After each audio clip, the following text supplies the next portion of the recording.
Hey, it's Jeffrey Cranor. Did you know that we're on the road right now? It's your final chance to see our newest Night Vale live show, The Attic, starring Cecil, Baldwin, Symphony Sanders, Disparition, and me, featuring musical guest Aaron McKeown. We are in Toronto tonight, April 1st, then St. Louis on the 3rd, Louisville on the 4th, Columbus, Ohio on the 5th, Pittsburgh on the 6th, Jersey City on the 7th. Come on, New York Tri-Staters. We sold out our Brooklyn show back in September, so here's your last shot to see us. You can get on a PATH train. I believe in you. And finally, Northampton, Massachusetts on the 8th. Then we're done touring for quite a while, so come on out, check it out. Go to welcometonightvale.com/live to get your tickets and see venues and showtimes. And while you're on our website, check out our store. We have incredible new t-shirts like The Nervous Sheriff by artist Dave Watt and The Night Vale Petting Zoo by Jessica Hayworth, not to mention awesome Night Vale beach towels. It is almost summer, y'all. Get prepped. Plus, we've got jigsaw puzzles, challenge coins, tarot decks, and shorts that have a word on the butt. And you know that word. That word is creepy. And it's on the butt. All right, that's all I got for you. And hey, thanks. When God closes a door, he also locks that door tight. No one open that door. Welcome to Night Vale.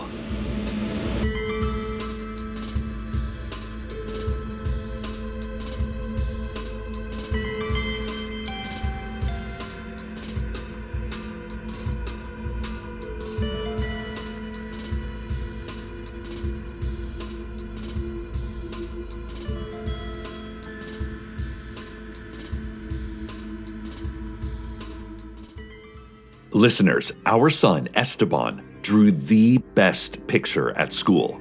Stunning, really. It's a house at sunset underneath a tall tree. You can see a family of 3 standing on the front porch next to a garden of lilacs and roses. A lone dove soars in the cloudless sky above. You could put this thing in a gallery, it's so good. Carlos and I don't have time to open an artist studio, though I did see that there's one for sale over on Galloway. It still has the original sign in the window that reads, Nice Nick's Bail Bonds and Contemporary Paintings.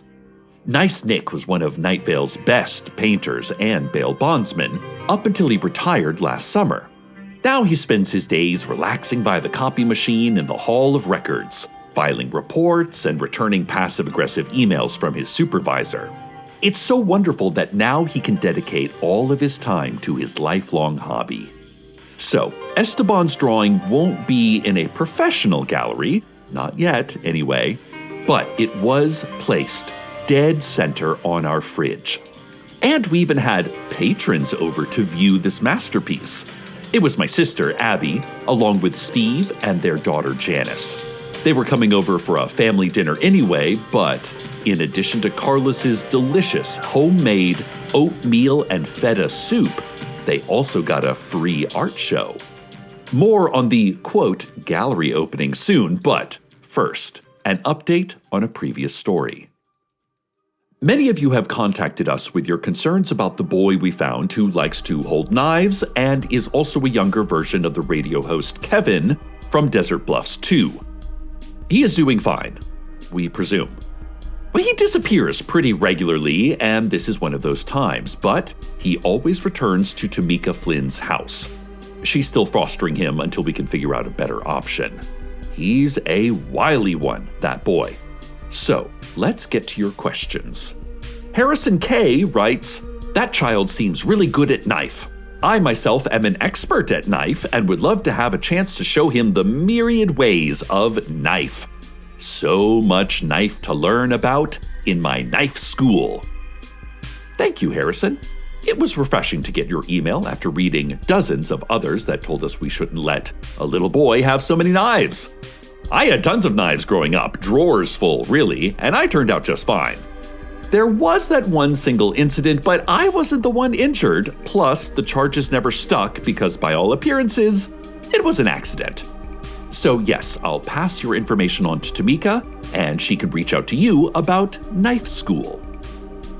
Jackie F. writes, Cecil, please let Tamika know that I'd be happy to help her with fostering the boy. I'm really good with kids. I'm only 28 years old, but I've lived for much longer. Haven't we all, Jackie? And I think Tamika would really appreciate the help. Kareem N. writes, "Is that portal to the other desert still open in Carlos's lab, Cecil? How big is it? Can you fit a few people through? Or is it only little kid-sized? Asking for a friend." Well, Kareem, Carlos put up a sign that says, "Do not enter portal." So while the portal occasionally appears, it would be impossible for anyone to enter it because the sign prohibits that. Thank you all for reaching out. I'll keep you updated as future events warrant. Back to our family dinner and Esteban's incredible work of art.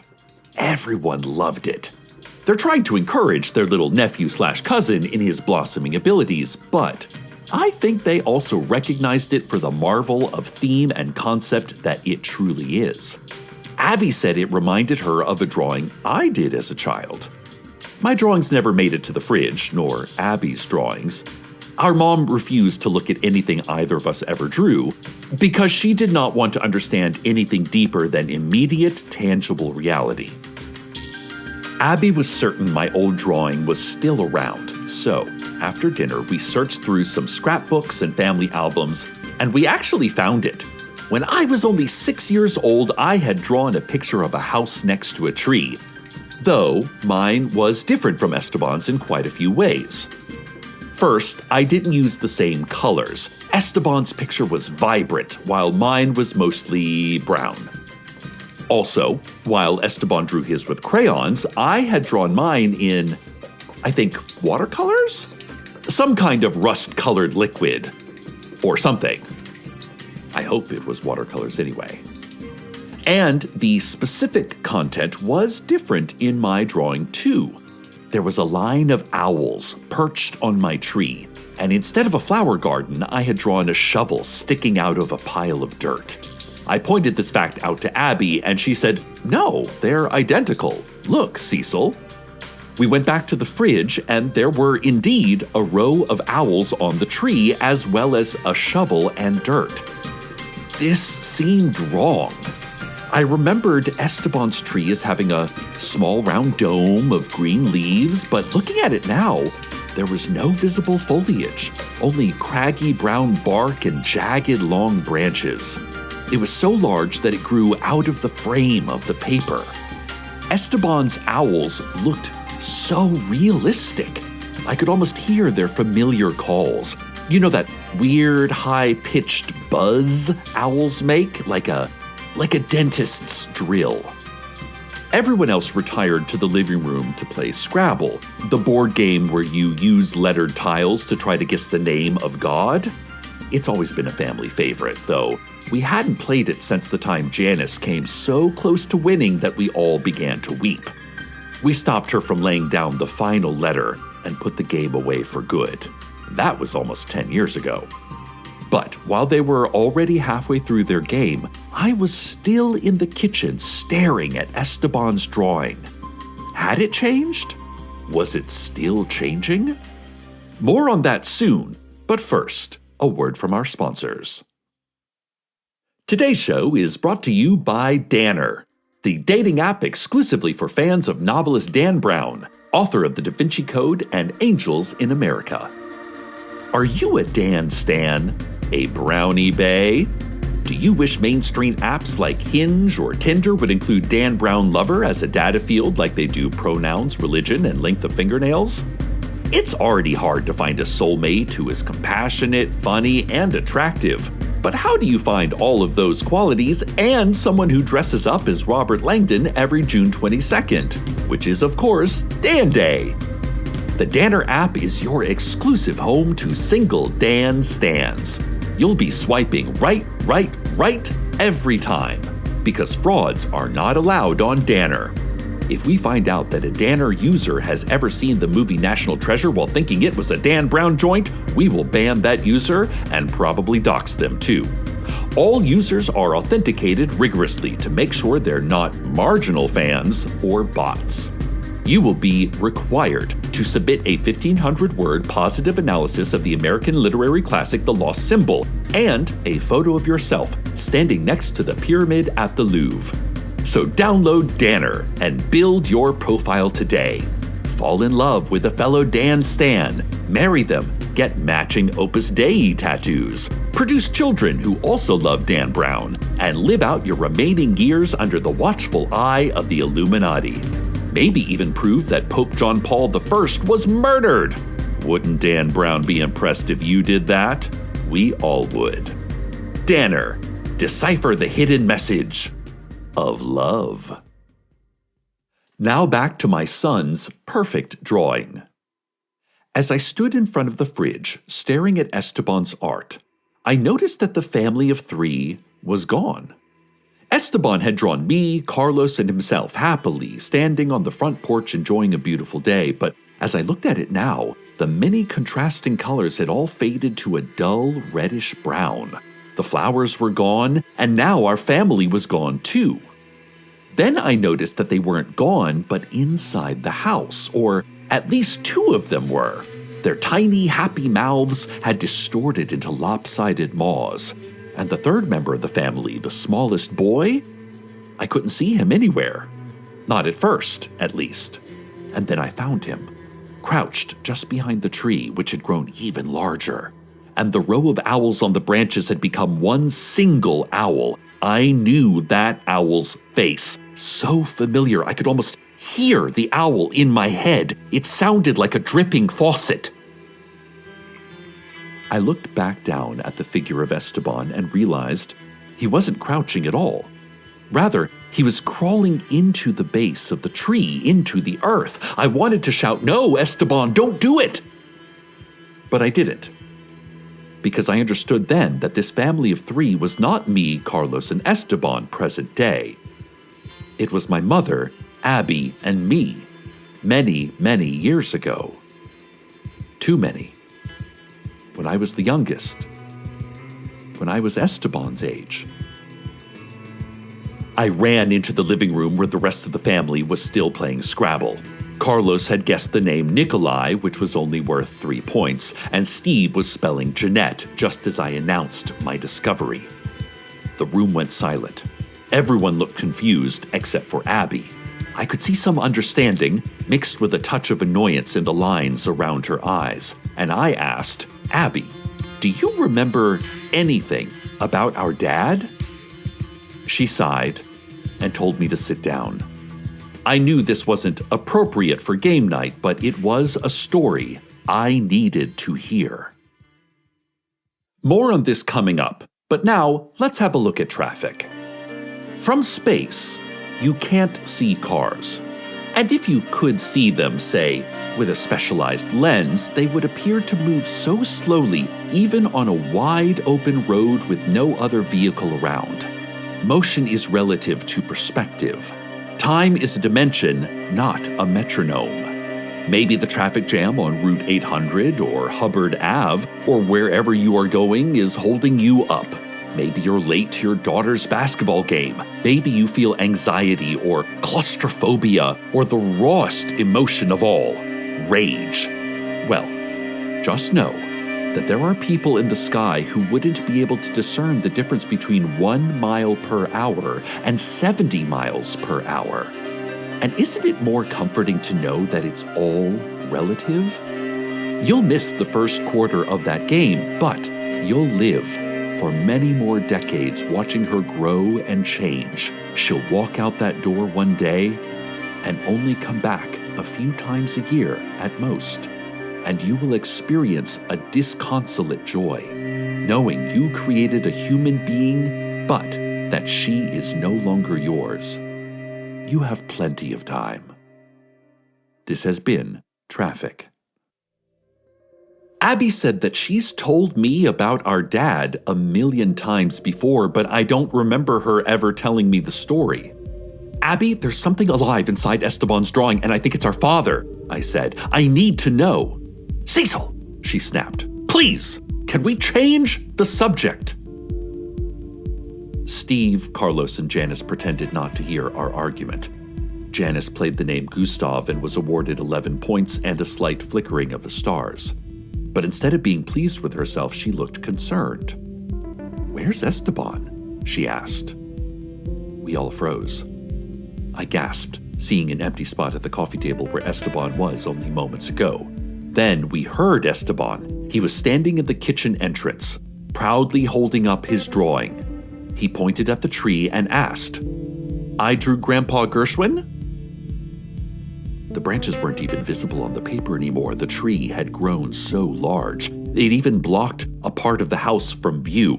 I could hear the sounds of owls somewhere, like tin cans in a plastic bag. Let's go now to the weather.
I don't remember how much time passed. This part of the evening was a bit of a blur, but eventually we put away Scrabble. No one correctly spelled the name of God, but Steve got closest when he guessed Pete. That was worth 693 points and a volcano eruption in Croatia, and Steve won the game. We switched to Trivial Pursuit Imaginary Edition. I'm pretty good at Trivial Pursuit, well, at least at some of the categories, like animals that don't exist, what Tony Blair smells like, and movies that were never made, but I'm terrible at the geography questions. We played that for a bit. Janice talked about how school was going. She's working on a sports medicine degree. Steve got a lucrative job offer from a competitor, but he really likes the team he's built at his current employer. Steve is nothing if not loyal. And Abby, well, Abby's Abby. We love each other, but I don't know if we like each other. Still, when Steve came along, then later Janice, then Carlos, and now Esteban, it's gotten easier between Abby and me. We have more than each other on our minds when it comes to family. Carlos and I ended up beating Steve, Abby, and Janice in Trivial Pursuit. Even better, we won it on a geography question that I got correct. The question was, if there was a continent called Blurp, how many countries would it have? I said 19 without even thinking, and I was spot on. Lucky guess. We hugged Steve, Abby, and Janice goodbye and carried our sleeping Esteban up to bed. I told Carlos I wanted to stay up a bit, and he said goodnight and gave me a kiss. I dug through our scrapbooks and albums again, looking for any photo or letter or card, anything about our dad. It felt like a full hour of scouring through these old books before I heard Carlos say, "Cecil, are you still up?" I turned around and saw that it was dawn. Carlos was in the kitchen making a salmon and blueberry smoothie to start the workday. I made myself some coffee and toast. As I did, I admired Esteban's drawing once again. In the morning light, I saw the color had returned, as had the flowers and the dove and the happy family of 3 on the porch. Carlos put his chin on my shoulder from behind and said, "He's going to be a hand-to-God artist one day, isn't he? Look at that composition. I see something new every time I look at it." I said, "Yep, me too." It wasn't a pleasant tone, impatient, annoyed. Carlos asked, "You okay, hon?" "Not really," I replied. "I thought Abby was finally going to tell me the story of my dad. She said she would, but like always, she changed the subject. I don't understand why she does that to me." Carlos stared into my eyes for several silent seconds, a concerned but compassionate stare. Finally, he said, "Oh, babe, she did. We stopped Scrabble for like 30 minutes to hear her story. To be honest, I've heard her tell it so many times to you, it's growing a bit dull. Do you not remember?" I did not. The sunrise cast long golden stripes across the fridge, and I thought, and I thought, and I thought. I could hear owls in the crisp morning air, like a flower pot shattering.